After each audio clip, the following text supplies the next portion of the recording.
is the name of the game here. We need to figure out how to do this the best so that we can all do this without any more hassle or myth or arguments. Why are we arguing over cookies, y'all? Like, come on. Hey guys, so today I wanted to talk to you a little bit about something called butter bleed.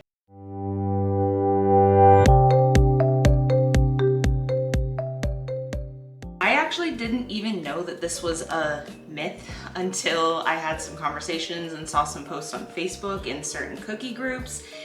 And the only time that I've ever experienced it myself was when I decorated cookies too soon, which is what a lot of people believe leads to butter bleed. I am a true believer in butter bleed. I have only ever had it in that one scenario when I didn't let my cookies sit for at least 12 hours before decorating them. So what we're gonna do today is we're gonna do an absolute scientific theory experiment and figure out if this thing is real or not. So the first thing that I did was I actually baked some cookies yesterday. So my recommendation and what I always do is I always let my cookies sit for at least 12 hours overnight. In addition to that, normally I would never touch a cookie without a glove on, but because these are specifically and primarily only for testing, I'm not gonna worry about it today. I also put some paper towels in between my cookies. The heart ones are going to represent the ones that have paper towels between them. These circle ones, and yes, I know they're a little overbaked. I used a different pan. I didn't think it mattered. It matters. The circle ones are going to be sat directly on top of each other for 12 hours. So there is a little bit of myth going around as well that whether or not having paper towels to let your cookies sit on or in between makes a difference. We're gonna find out because we're gonna find it all out today. We're gonna find it all out.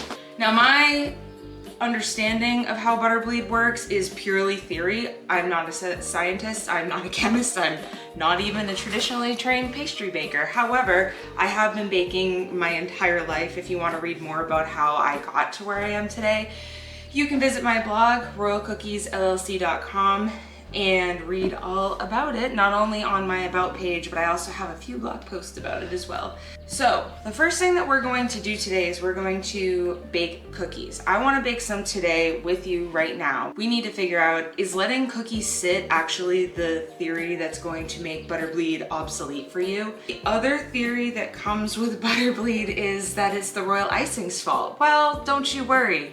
We're gonna go over that too. So let's get started. Let's bake some cookies. So I'm gonna do this with you guys in real time because I do this for a living. I own a royal icing decorated cookie business. I do other things as well, as all of us bakers do, but I love the parchment paper method. I'm not here to teach you how to bake cookies today, but I'm just gonna go through a few tips and tricks for you because that's what I do, is I teach you how to bake stuff. So I'm a big believer in making dough ahead of time, and I keep it stocked in the freezer for up to 3 months. So I found the parchment paper method a while ago. At first I did not like it. I'm not gonna lie to you, I did not like it. But I have grown to like it. I actually really like how my cookies come out a lot better. There are many different ways to roll cookies. It really depends on what you're going for and your recipe and all that fun stuff. We could do another video on that another day though. My cookie recipe gets baked at 400 degrees. Don't mind while I struggle here. This is a really good upper body workout. I just find that if you press too hard, you'll ruin your neck, so don't do that. If you guys have been baking for a while, you know that like 90% of our job is looking down, so just don't ruin your neck. So this cookie recipe bakes at 400 degrees, and I find that I really have to watch the cookies. Sometimes they take 8 minutes, sometimes they take 12 minutes, y'all. I've had like 3 different ovens since, no, 4 or 5 different ovens since I started my business back in 2021. I don't like any of them. I'll be really honest with you. I find issues with all of them. The one that I have right now is my GE Profile. This one's actually pretty good. It doesn't bake evenly. I put it on convection bake, which it has that option, which is pretty cool. I don't love its evenness in baking. So I think what I was saying to you before I got distracted, sorry, is, My cookies take anywhere from 8 to 12 minutes to bake. It depends on the shape and the size and all that fun stuff. I've been baking all morning, so I have a sheet pan ready to go here. Hearts are gonna be the ones that have been sat overnight. So I baked these at like, I think 3 p.m. yesterday. So at 3 a.m. this morning, it was 12 hours. So we're over that threshold right now because it is 8:41 a.m. So the heart cookies are the ones sitting on the paper towels. The circle cookies are the ones that were sat overnight. I baked them at the same exact time. And those ones are not sat on paper towels. So for these, I'm gonna do square. I have this amazing set of square cookie cutter shell. Can I show you something? That is my favorite part of these cookie cutters, okay? Like, I don't know who came up with that. You're amazing. Ateco is like one of the most prestigious baking brands, I think. When you walk into like a legit like commercial bakery, you're gonna see Ateco stuff there. Every single bakery, whether it was a really nice bakery, a mass-produced commercial bakery, or like a little hole-in-the-wall bakery, they've had at least one Ateco something or other. Strongly recommend. If you see Ateco, you can trust that brand. I'm gonna cut out just a couple cookies here. I'm also going to do one that's a re-roll. I don't think it's gonna matter, but I don't know. That's what we're here to find out. So it looks like I've cut just enough dough to get about 2 squares that are going to be out of my first roll. I'll put those 2 on the same side together, as you can see. Again, I'm reusing a baking sheet. If I was baking these for a customer or an order, I would never in a million years do that. There's cross-contamination involved. There's also, not that my kitchen is allergen-free, but there is allergens, cross-contamination involved there as well. These cookies are just gonna go to my family because I don't test orders. I make orders how I know how to make them, because that's the quality I want to deliver to a customer, right? So while I finish cutting out this re-roll cookie, I think I'll probably get about 4 of them out of this. I'm gonna tell you a little bit how this came to be. So I have actually been working on a royal icing masterclass for you guys. I think a lot of people struggle with royal icing, and it's not like you can't go find that information on the internet. I literally learned everything that I know from not only trial and error, but Facebook groups and YouTube videos. That's literally why I have the dehydrator I have is a YouTube video from a lady that does cookies that are just out of this world. If you want to learn more about the dehydrator that I have, or if you're interested in getting a dehydrator, I do have a blog post on that, so I will link that in the description as well.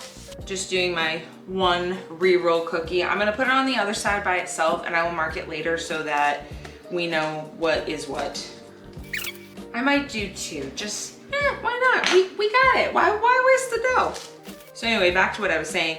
So you can learn all of this online. You don't need me to teach you. However, I do find that there are 2 things that really hold people back from learning royal icing to the capacity that they could. Because everybody talks about royal icing so hard. Oh, that's so hard. The only thing hard about royal icing is when it sits in air for a while. It gets hard, but it's supposed to. Royal icing is not hard if you understand it, but like anything else, if you understand how it works, you can probably work with it pretty well. You can go online and you can find all this stuff, but let's say that the person talking to you just, it isn't clicking, you know? Sometimes you need to learn things from more than one person. Like in the bakery world, we talk about this all the time when it comes to piping like buttercream roses. You can have 6 people show you and be like, I just can't do it. No, you just need the right teacher. You just need somebody that's gonna like click with you. So maybe you learn better from me. Maybe you learn better from some of those other people that have YouTube channels and stuff out there. That's great, awesome. I don't care. I just want you to learn this stuff. If you wanna learn it, that is. Here's our double re-roll. I think what I'm gonna do to mark these, so an old bakery trick is you can use Sharpie on parchment paper, but I don't love the idea of those chemicals like baking off into my cookies. Like that just doesn't seem food safe to me. Maybe it is, I don't know, but I don't love it. But also I already have grease on my parchment paper, so I don't want to ruin my Sharpie because we all know how hard those are to come by. So I think I'm just gonna like flatten out some dough here and use my knife to inscribe the 1 side, which is the no re-roll, the 2, which is the first re-roll, and then the 3, I'm trying to hold dough. The 3, which is the double re-roll. I also realized that if you want all of this information on royal icing, that's super cool. Like you have an entire ocean of the internet to learn about. You can even buy other courses about royal icing. And if the teacher does click with you, then that's cool. But sometimes chasing down the information is like a lot. So if you have it all in one spot and you don't have to go chase it down and see what works for you with no guidance at all, that can get overwhelming. And it's actually kind of a recipe, at least in my human design, for quitting. I don't know how I got here, because I didn't take a class. I've never taken a class on royal icing, but I am good at teaching and training, and I do love it. So why not combine the two? Plus, like, I am all about having fun. So if we're gonna learn something together, like, I want you to have fun. Because if you're not having fun, I mean, you might learn, but if you learn and you hate it, what was the point of learning? Let's have some fun. All right, so like I said, I'm gonna do a number 1 on the side that I did not re-roll. And then I'm gonna do a 2 for the first re-roll. And I'm gonna do a 3. Oh, I think I did the 3 backwards. Why is that like one of those things that like, how many number 3s have I written in my life? Whatever. I'm gonna do number 3. Yeah, that's a 3. You know how some people do like those cursive E's? That's what it was. I learned cursive as a kid. That's what's messing me up. Okay, so I got this all done up. I got my cookies marked. I'm going to bake them right now. They're going into the oven at 400 degrees. These ones will probably be 10 to 12 minutes just because they're bigger and they're pretty thick, which is how I like my sugar cookies. So I'm gonna go bake them.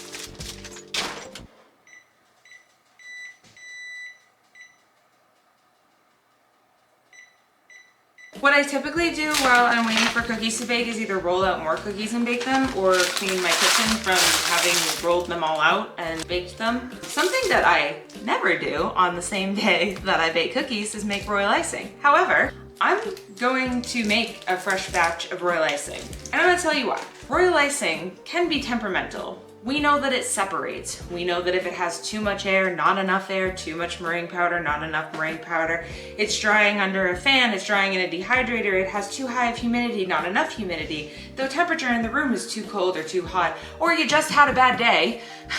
Royal icing can be pretty temperamental. So I'm going to make a fresh batch the way that I do. I will link the video of how to make my royal icing, as well as where to get my royal icing recipe for free on my website so that you can make this as well. Little disclaimer about royal icing. All of those things that I just listed that can change your royal icing, like, it's also one of those things that is a joke, but it's not a joke.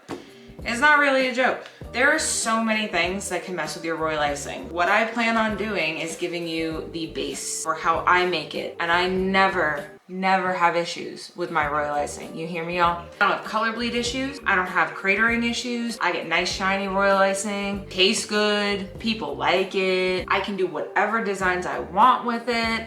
That's all part of the course though. If you're interested in the course, or if there is something that you like always seem to struggle with your royal icing, please comment it below. I would love to put it in my course, or at least just answer a question for you guys and try to help you out with that. Okay, I'm gonna go make a fresh batch of royal icing and I will be back.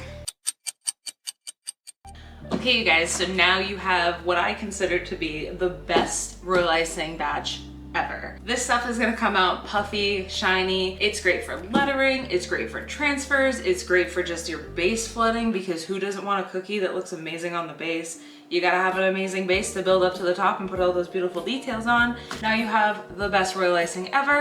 If you have any questions or comments, please put them below, and don't forget to check out my blog and keep an eye out for the royal icing masterclass that I'm working on right now. I do not have a release date for you right now. I think it'll probably take me a while to make, just because there's so much for me to teach you about royal icing.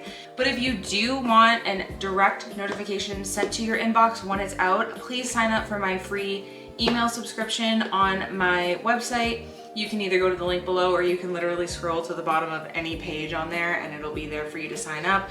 No spam, I promise, but I will let you know as soon as this has a release date. And if you're part of that email list, you might get a little bit of a surprise. We'll see, I don't know. But when you subscribe to my email list, you also get this recipe for free, so have at it. Okay, I have my royal icing, and I got one more thing for you. So I pulled out my dehydrator from where it normally lives, and I put it up on my counter because I want to be completely and totally 100% honest and transparent about this scientific experiment, if you will. with you guys just because I really do want to figure out why the heck does butter bleed exist. What I'm going to do is once I ice my cookies, which I'm gonna do with you right here, right now, I am going to put them in the dehydrator, and I'm also going to let them sit overnight. So we are not going to get the results until tomorrow. The reason I want to do that is if I was to make an order, this is how I would do it. In addition, from what I have read online from all of the Facebook groups, comments on other people's YouTube videos and blog posts and all that stuff, a lot of people are not having an issue with the butter bleed initially, but they're having it after the cookie sits for quite a while. I even heard somebody made this whole batch of cookies and it looked great and it sat overnight and then they put them in a box together. So I don't know, but that's what we're here to figure out. So as soon as these cookies are iced, I am going to put them in my dehydrator. I initially was going to make different colored icing, but I really want this experiment to be like very controlled. So I have my royal icing I literally just made. I think that's kind of it, you guys. So let's mix some royal icing together, as in like, let's get it to flood consistency. The only thing I'm adding to it at this point is water. I swear on my life, you're gonna watch me do it. And I'm going to put them in the dehydrator immediately because that's how I decorate cookies. So that's what we're gonna do. Okay, let's go. It's angry. I'm just kidding. It always says that. I mean, it's done. All right, so I have an entire blog post about this dehydrator. I don't think they make this one anymore. However, I've done the research for you and there are other options that I recommend to the point that I might be upgrading soon. Nothing wrong with the Gourmia, if that's how you say it. I actually found the recommendation for this off of another YouTuber who has amazing, beautiful cookies. And I was like, if she gets cookies like that, I want cookies like that. So I bought it and I love it. There are a few things that I don't love about this though, and that will also be in the blog post. Hit start, that's how I turn this thing on. And then temp, this only goes down to 95 degrees Fahrenheit. I wish it went like 10 degrees lower, but I use 95 degrees for all of my cookies and they're fine. They don't dry out. I don't have any breaks or craters or all the royal icing issues. I don't have, so it's on. I'm gonna let it do its thing. You can use this right away. Like you can put cookies in right away. I'm just gonna decorate cookies while it warms up, I guess. So I will also link in the description below all of the tools that I'm using today. If for some reason I forget one or I miss one and you're like, hey, what about this one? You can go to my website, scroll all the way to the bottom. There's a resources page. That's where I kind of hide my little list of all of my tools I recommend. I don't really hide it. I talk about it all the time. I love that thing. But it's great because even I sometimes need to like reorder my favorite piping bags and I'm like, where were they? Again, I don't remember. And then I just click the link and I go order them. So it's for me as much as it is for you. I'm not using anything special here. I just use mason jars to hold my piping bags because it's what works for me. I use a little one for a smaller bag, which I'm gonna use for my outline. And then I use a big one for larger quantities of icing. But this is gonna be my flood. So I also love using a small bowl to mix royal icing in for like small stuff like outline. Like I'm decorating like 10 cookies here, so I'm not gonna need that much. So I'm gonna use a smaller bowl because the less surface area I have to mix it in, the less air bubble we're gonna have to deal with. I know air bubbles are a whole big thing too. I have a motto, we manage the air bubbles, we don't prevent the air bubbles. Do what you will with that. Okay, so the other thing that I do is I always use filtered water. I never, ever use tap water for my royal icing. Now, if you have a licensed kitchen like I do, you have to get your water tested, or at least in my state you do. So I know that my tap water is perfectly safe. I mean, we literally drink it in my household. Like we don't have an issue. But I don't care. I want the purest ingredients going into my royal icing. Like we're top tier over here at Royal Cookies. So I use filtered water for my royal icing. Do what you will. My plastic grips, you guys. This is why we use airtight lids on our royal icing containers too, okay? Okay. So I'm just gonna get like a, I don't know, a glob that I think, I know some people like go through all the hassle of like weighing their royal icing to figure out how much to use on each cookie. I ain't got time for that. I don't do that. I do it by eye, by feel, by know. If you're just starting out, that might work better for you. But I never have, and I probably never will. You never know, I can't speak for my future self. So my outline, I have been tempted, you guys, in the past to just like use the base royal icing, so like the stuff in the container, as outline, and it's just unnecessary. It's just unnecessarily thick. Like, I don't need to try that hard to outline a cookie, I just don't.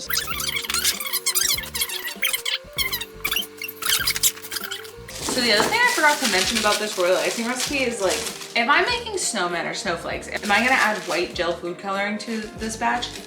Absolutely I am. Absolutely. Why? Does it make a difference? I don't actually know. I really truly don't. I like to do that. However, do you see?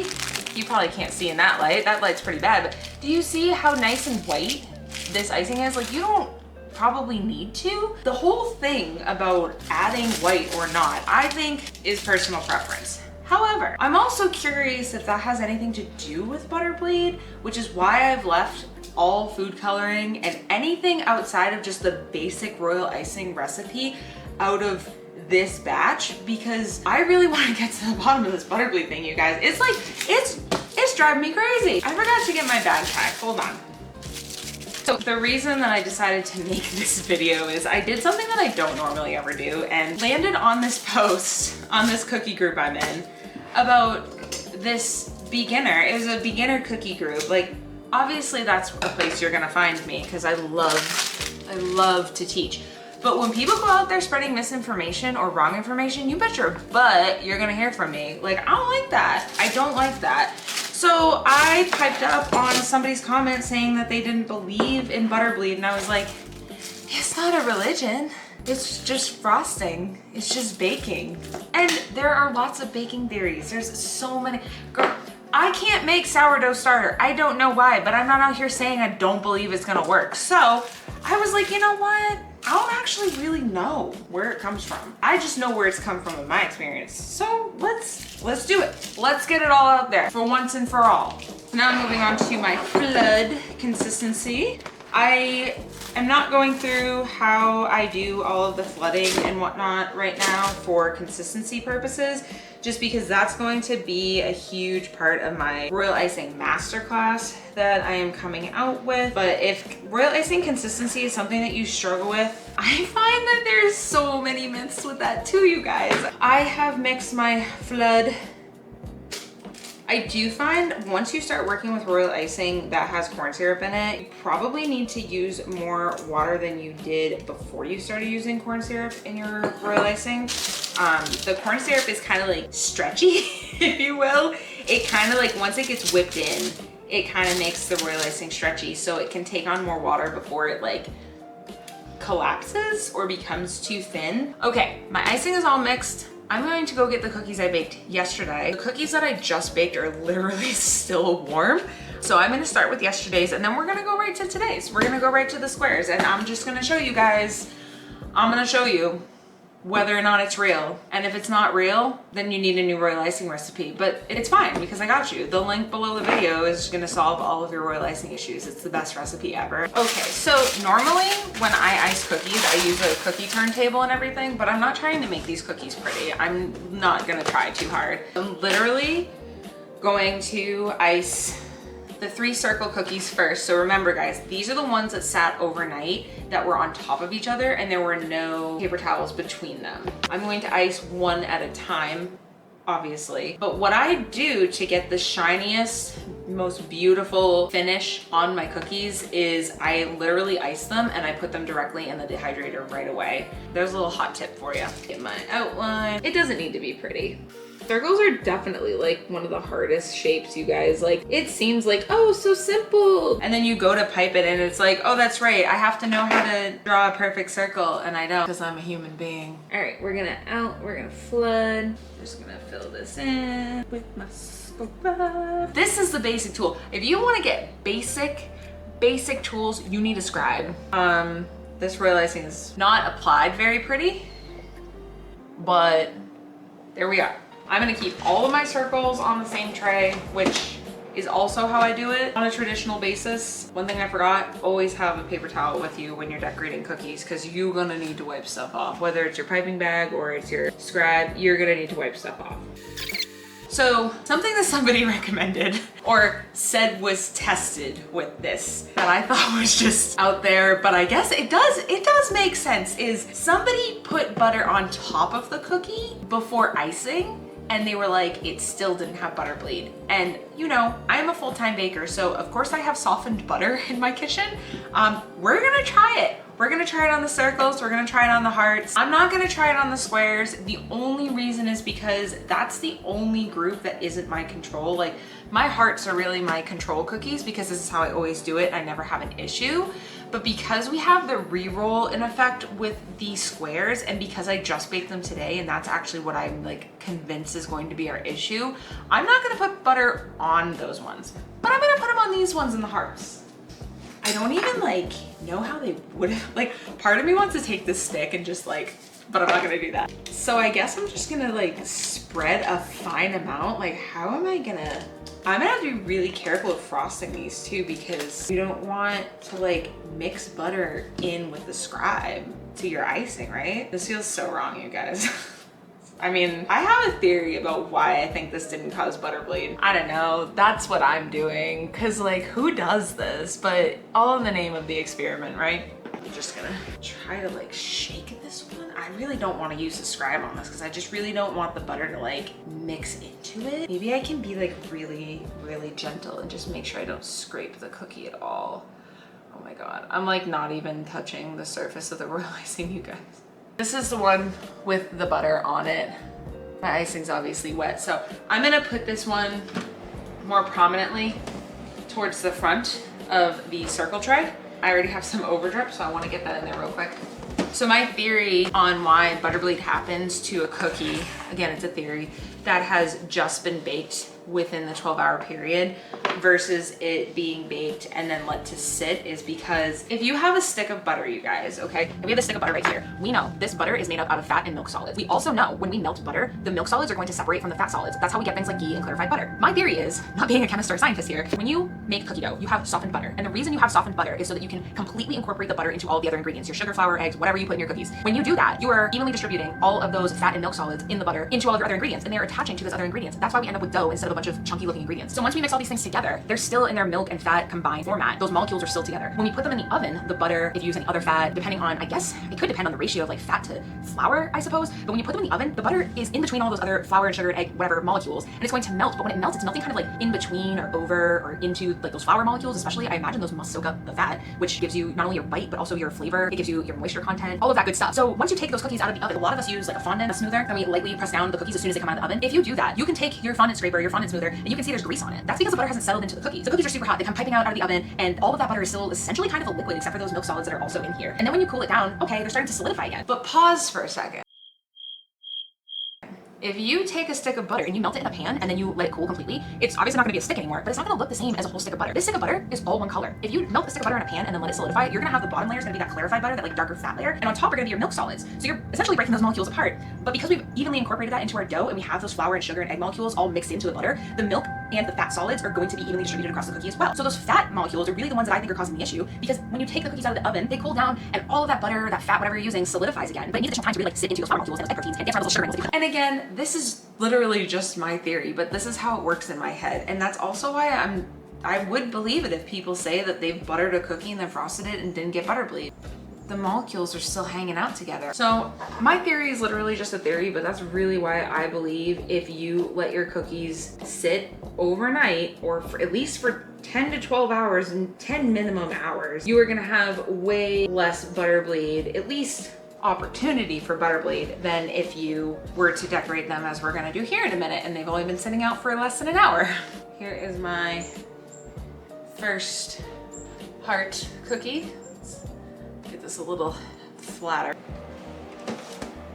Let's get 2 more of these bad boys. All right, second heart is iced. I'm still so weird. This is just a lot, like, yeah, it's not a bad experiment. It just feels wrong, that's all. Okay. First ones are complete. 1 or no re-roll. This is number 2. So this got re-rolled once.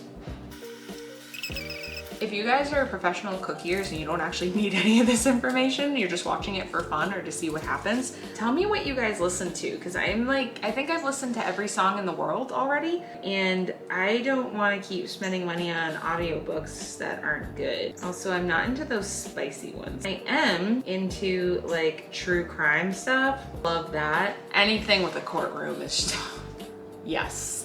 Yes! I also like spicy characters, meaning like I love that sarcastic humor. I love those like clap back moments. Yes, girl. So recommend me some stuff. I'm also like definitely a dark and scary girly, if you hadn't noticed. So, I mean, that stuff's cool too. Yeah, sure. All right, number 2, ready to go into the dehydrator. All right. Number 3, I made just enough flood icing for this too, okay? All right, number 3, into the dehydrator. Okay, you guys, so I'm gonna clean up here and I'm gonna get to the rest of the baking that I have to do for my shows coming up, but really appreciate you hanging in there with me thus far. Tomorrow, I cannot wait to show you the results. Whether there's butter bleed in this world or not, I'm super, super excited about it. I think this is kind of one of those videos that has needed to be made for a really long time to kind of, again, put the kibosh on all of this. Let's see what happens. See you tomorrow. Hi friends, it's day 2. Diego, stop barking.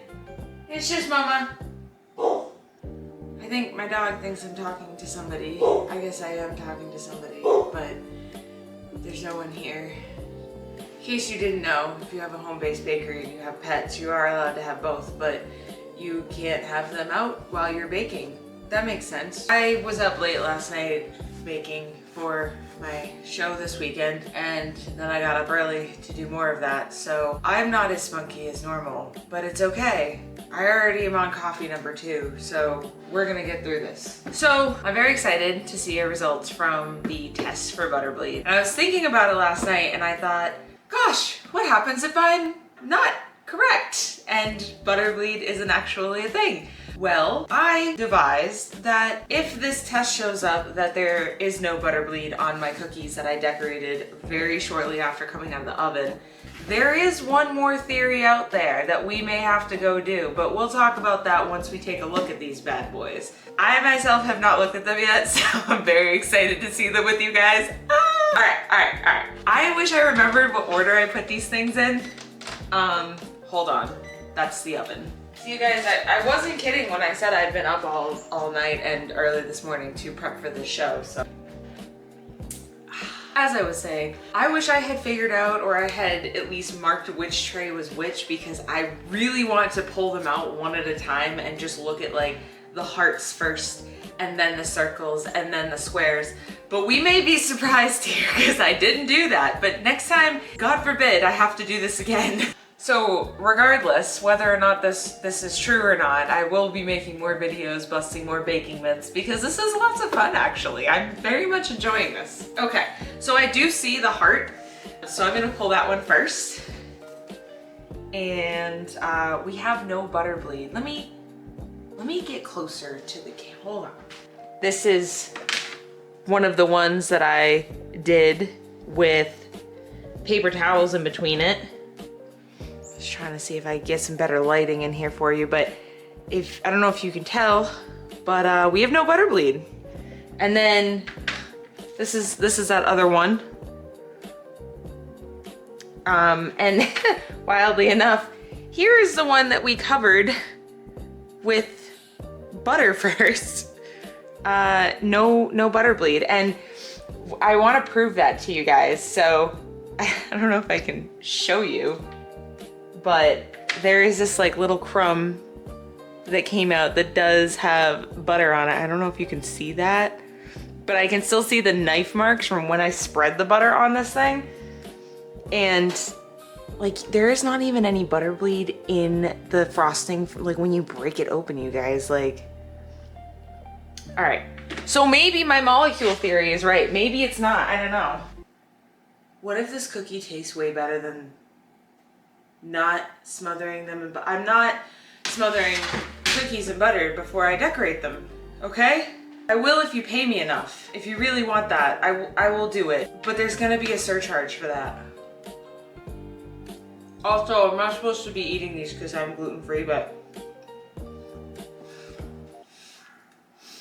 I make a damn good cookie, y'all. Oh my goodness. That one was overbaked. That was an overbaked cookie. All right, but just because now I'm curious, it's not even fair. Somehow, this isn't working the way I thought it was gonna work. Somehow it makes the icing soft, not somehow. We know that fat is soft and it only gets softer with heat and harder, if you will, with the absence of heat, because there's no such thing as cold, right? Somehow it makes the icing softer and so good, dude. I'm not doing it. What if I did though? Would you buy that? Would someone buy a double buttered cookie? That's what I would call them because that's what came to mind. I don't know, man. Now our circles. All right, so we have, I'm trying to show you the best without them sliding. These are the two that were sitting on top of each other. This is the one that I smothered in butter. And we have no butter bleed, okay? Now this is the one, we already know that this isn't gonna cause butter bleed, but this is the one with butter in the middle. And actually this is a really good, I hope you can see this, but this is a really good shot.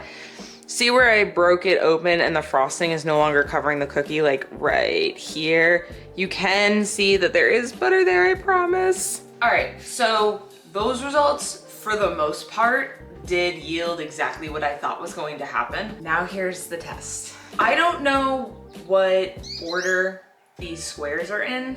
So 1, 2, or 3, remember we had those 3 different scenarios. We're gonna pull them. I'm just gonna pull the top one. I don't know what it is. It's number 1.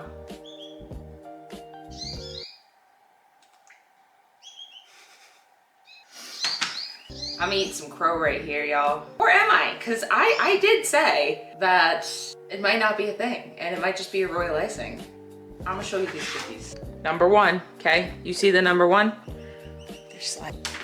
You guys, no butter bleed. No butter bleed. Like, I'm so scarred by butter bleed. The one time that I've had it was when I decorated cookies too soon after taking them out of the oven. To the point that I still don't know that I could risk doing that. I don't know that I could make this my normal operating procedures because I just feel so strongly, despite proving right here, right now with you guys, that at least the way that I'm doing it, which I'm gonna go into in a second, is not causing butter bleed. I know we talked about royal icing and the way that it's produced and made and the environment that it's in possibly having something to do with this. And I still stand by that. I'm just saying, it's been so long. It's been 7 years since that happened to me. And for 7 years, I have been producing cookies in a way that prevents butter bleed, that I just don't know that I could go back. The proof is in the pudding. Well, it's in the cookies. I really want to taste one of these cookies to see if it's like the one that I put butter on. Just because now that icing was so pleasant that I'm just like, oh, not that my icing isn't normally pleasant. It absolutely is, obviously. It just was like, you know, anytime you add fat to something, it doesn't make it worse. Something about that buttered cookie, y'all, it's just, I don't know. It kind of makes me a little sad. I'm not putting butter on cookies. Unless you pay me to, then I will happily put butter on cookies. So I'm just gonna assume that 2 and 3 also don't have butter bleed because our whole theory with re-rolling dough, which isn't really a theory because it has been proven. I have feelings on how dough is rolled to prevent the whole re-roll issue, which I think might be another video. And again, this whole experiment is also to say, this is a great basis and this is a great experiment, but knowing your product and your environment and how it all works for you, as well as your tools, because a dehydrator is a massive tool to have. Having all of that and experimenting with your own terms and your own processes and your own way of doing things is really where it's at. So if you're struggling with any of this, keep trying different things. That is also something that I'm going to talk about in my Royal Icing Masterclass, because there is a way to change things that will help you, and there is a way to change things that will make you very frustrated. Been there. All right, tray number 2 is where, yeah, no butter bleed, you guys. Let's see if I can do it from there. Another beautiful cookie, aside from the fact that I didn't ice it very well because I wasn't trying to. Number 3 is the same. Go figure. So I guess my first theory of how I make my cookies, which is unfortunately not a recipe I can share with you, and how I make my royal icing, which I'm happy to share with you. Again, just go to my website, it's free. Shows that this combination of ingredients and this way of doing things means no butter bleed. Even if you decorate your cookies an hour after they come out of the oven, which is still boggling my mind. It's boggling my mind. Now, let's talk about our next experiment, because I was thinking about this last night. What am I gonna do if I don't have any butter bleed? Because in reality, I knew that there was a chance that would happen. So my next video on this, I don't know when I will be able to do this. I have a couple shows coming up, but my next video on this is going to be using a different, or maybe a few different brands of butter. I have heard people talking about the myth that butter bleed only happens with certain brands of butter. I guess that makes sense. I sure as heck hope that no one's using margarine, but you know what? Why not? Let's try that too. So my next video on this is going to be different brands of butter, different types of fat, I guess you could say. So I'll use margarine in one of them. I'm gonna keep the royal icing the same though, because that's gotta be our control at this point. And on top of that, maybe I'll even do the same thing I did here, where I have one cookie sit overnight with paper towels, one without paper towels, and one an hour after coming out of the oven, just to see if it matters. I don't know if you could hear my bird friends, but they're very loud this morning. I haven't fed them and they're angry, but our friendship remains strong. Okay guys, this was fun.